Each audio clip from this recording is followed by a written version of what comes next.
आवास नहीं मिला है। अरे खाने को रो रहे हैं तो आवाज कौन पूछ रहा है। कम से कम आज 8 महीने से मैं खुद परेशान हूँ अपने पापा को लेकर।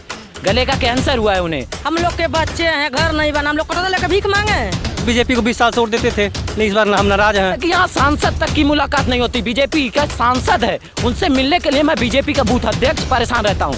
आप बीजेपी का बूथ अध्यक्ष है? छोड़ दिया मैंने, पद छोड़ दिया है। यहाँ की जनता को किसी को जो है इन लोगों को पसंद नहीं पसंद है। पार्टी अपनी मर्जी से जब प्रत्याशी देगी तो वोटर भी अपनी मर्जी से ले आ ले, हम नहीं देंगे तब वोट। नमस्ते, आप दबंग भारत देख रहे हैं। मैं आपके साथ आनंद कुमार गांव में मौजूद हूं। चुनाव का माहौल है, गांव की जनता बताएगी कि गांव में क्या चल रहा है, माहौल क्या चल रहा है, इस बार कौन सी सरकार यूपी में आने वाली है, कितना काम धाम हुआ है पिछले 5 साल में, रिपोर्ट कार्ड में कौन सी सरकार को कितना नंबर दिया जाएगा। क्या लगता है कि पिछले 5 साल में काम वाम हुआ है? हम तो नहीं जानती हैं कौन काम हुआ है। हम लोग इतना दिन 14-15 बरस से खाना बना रहे हैं स्कूल में, क्या हम लोग 50 लायक हैं? हम लोग के बच्चे हैं, घर नहीं बना, हम लोग कटोरा लेकर भीख मांगे। कोई मुस्मात है, कोई बच्चे नहीं है, हम लोग तो रोजगार लेकर रो रहे हैं। रोजगार मिला? कितना मिलता है? 50 रुपया रोज मिलता है, 1500 महीना। 1500 महीना मिलता है? हाँ। सरकारी हुए कि नहीं? दिन भर हम लोग झाड़ू लगाते हैं, स्कूल में खाना बनाते हैं, बर्तन साफ करते हैं, सब लोग करते हैं। अभी हम लोग सरकारी नहीं हुए हैं। 1500 महीना मिलता है? 1500 महीना मिलता है। तो बड़े बड़े लोग को तो चाह नहीं आता है 1500 महीना में।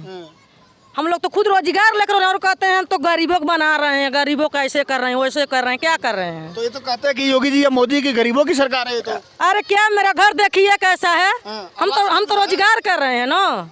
आवास नहीं मिला है? अरे खाने को रो रहे हैं तो आवाज कौन पूछ रहा है। फ्री का सिलेंडर?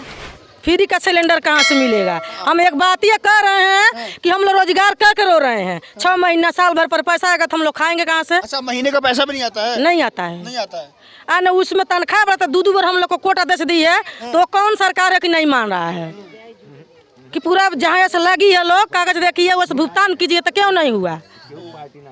तो कहीं बातचीत आप बोली है, किसी शिकायत की है कहीं आप? हम लोग को कौन सुनने वाला है, गरीब परिवार को कोई सुनने वाला है। बड़ा परेशान लग रही है।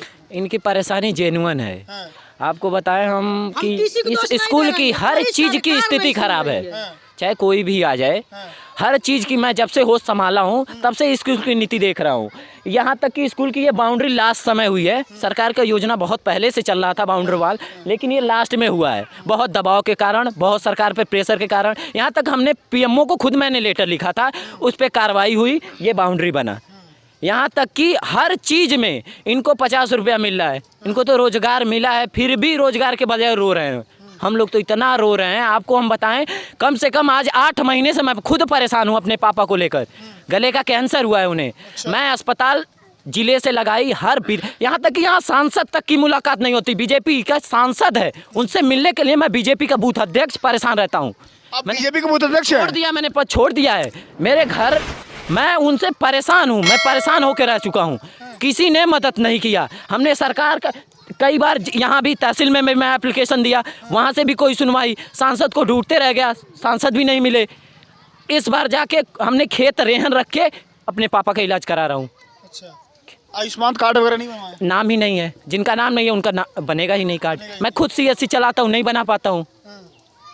जनगणना में नाम नहीं आया? नहीं, 2011 में हुआ था, उस समय जो जैसे आपने बताया कि आप बीजेपी के बूथ अध्यक्ष थे, मतलब पद छोड़ दिया आपने? हाँ, अब तक थे। हाँ, अब तक थे। और अब तो चुनाव का समय है। चुनाव के समय इसलिए हम लोग बहुत दिनों से झंडा ढोते आ रहे हैं। हमारे बाबा, मतलब हमारे घर बीजेपी के अलावा कोई नहीं आया, हम ढोते आ गए। हमने बहुत मेहनत किया कार्यकर्ताओं को लेकर। कार्यकर्ता से नेता बनता है, नेता से कार्यकर्ता नहीं बनता। कार्यकर्ता कभी पुरो नहीं होता है, नेता पुरो हो सकता है। हमने ढोआ, हमने सोचा रामकोला विधानसभा में बहुत प्रत्याशी हैं, हमारे यहाँ के आसपास आएंगे, जाके किसी से भी मदद लेंगे। 5 साल रामानंद बौद्ध रहे, उन्होंने कभी दर्शन नहीं दिया। इस बार पार्टी ने ऐसे आदमी को टिकट दे दिया जिसे हम जानते तक नहीं। हम कभी मुखाविद नहीं हुए सामने, बाहरी साइड से आए। बताइए, रामकोला में आपको प्रत्याशी नहीं मिला? पार्टी अपनी मर्जी से जब प्रत्याशी देगी तो वोटर भी अपनी मर्जी से ले आ ले, हम नहीं देंगे तब वोट। तब हम कार्यकर्ता किस लिए है? हमारा कहना नहीं मानोगे आप, वोट हम आपको दे रहे हैं। जब आप हमारा सुनोगे ही नहीं तो हम क्यों रहे पार्टी में। बीजेपी तो कहती है कि जब वोट किसी पार्टी को, किसी प्रत्याशी को टिकट दिया जाता है तो सर्वे होता है, जमीनी स्तर बूथ अध्यक्षों से पूछताछ की जाती है। सर्वे वाला कोई सर्वे नहीं आया यहाँ से, कोई सर्वे 600 वोट है, 600 का सर्वे एक भी सर्वे वाला नहीं आया। सर्वे हुआ था बीजेपी का, 4 मतलब प्रत्याशी थे इधर रामकोला ब्लॉक के, लेकिन एक भी आदमी को टिकट नहीं दिया गया है यहाँ से। आप लोगों से पूछा गया? कोई सर्वे नहीं, कभी नहीं सर्वे होता तो सर्वे अगर पार्टी कराती बीजेपी तो या तो दीपलाल को मिलता या शेषमणि को मिलता, या तो 1952 से यहाँ एक भुलई भाई के नाती भाई, हाँ, अनूप चौधरी मांग रहे थे भारतीय जनता पार्टी के लिए। उन्होंने पूरी जीवानी 108 साल न्यौछावर कर दिया और भारतीय जनता पार्टी एक ऐलान में यहाँ से बिहार के बॉर्डर से प्रत्याशी लाकर विनय गौड़ को उतार दिया। एक बार नहीं सोचा कि जो आदमी 1952 से, और वह जनसंघ के विधायक हुए थे, 2 बार इमरजेंसी भी लगी थी, वो 2-2.5 साल नदी के किनारे अपना जीवन बिताए थे, देवरिया जेल में बिताए थे उन्होंने, और उस व्यक्ति के घर भारतीय जनता पार्टी ने टिकट नहीं दिया। अगर टिकट देना होता, अगर भारतीय जनता पार्टी कैडर पर देती और सर्वे के अनुसार देती तो भुलई भाई को मिलता या दीपलाल को या शेषमणि गौड़ को मिलता। 27 लोग टिकट मांग रहे थे, सबसे VIP पर ये लोग थे। और बिहार के बॉर्डर पर जिसको लाया गया है, यहाँ न कोई जानता है न पहचानता है। भारतीय जनता पार्टी जब भी टिकट देती है तो बाहरी लोगों को उतार देती है। हम झंडा ढोते हैं, हमारे कार्यकर्ता जो यहाँ के लोग हैं। अच्छा, वो वही MLA है जिनकी वीडियो वायरल हुई कि जिनसे पूछा गया था कि MLA का फुल फॉर्म बताइए, नहीं बता पाए थे। उनके 2 नाती हैं जिनको हम साथ रहते हैं, ज़्यादा जानते हैं। उन्होंने हर एक मीटिंग में, वो अपने घर का काम तक छोड़ के वो हर मीटिंग में जाते हैं। भुलई भाई जो, हाँ, दोनों नाती और भुलई भाई, उतने बुजुर्ग, 2 बुजुर्ग जाता है आप मीटिंग में। आप सोच के देख लीजिए, दीपलाल थे इधर हमारे आसपास के जो विधायक थे, तो यहाँ राशन तक आदमी को पहुँचाए थे।